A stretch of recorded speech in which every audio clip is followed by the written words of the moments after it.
Growing up in Auckland, everything is moving super quickly.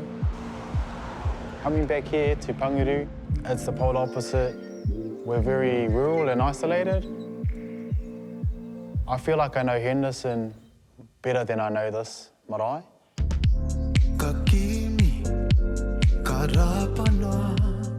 When you head into a marae, atu i ngā kōrero, ko te reka o te kai, ko te manaki o te iwi, o te hapu, o te marae.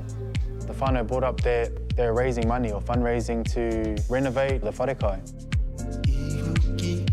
The wharekai is the source of life. Your mana's on the line.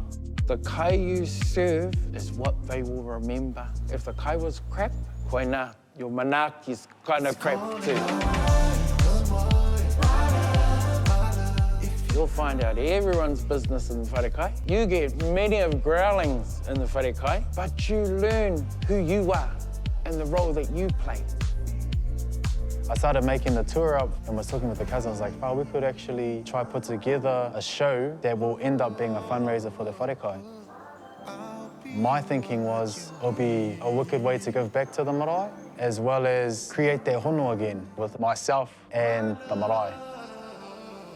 To have Mohi even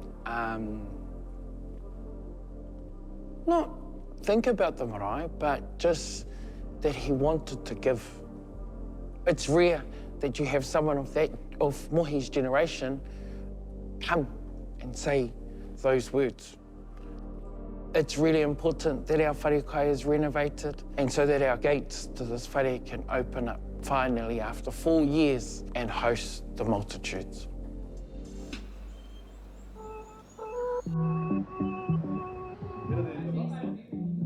I love doing stuff that's bigger than myself, and so it's gangster that we can bring this kaupapa and the show together and just do what we do best as Māori. Knowing how hard he works and knowing the hours he puts in and that it would be his koha of aroha, you know, it means more than just money. This whole music scene, that's his hard work. He's always been self-driven. If he set his mind on doing something, he would do it not just average, but to perfection.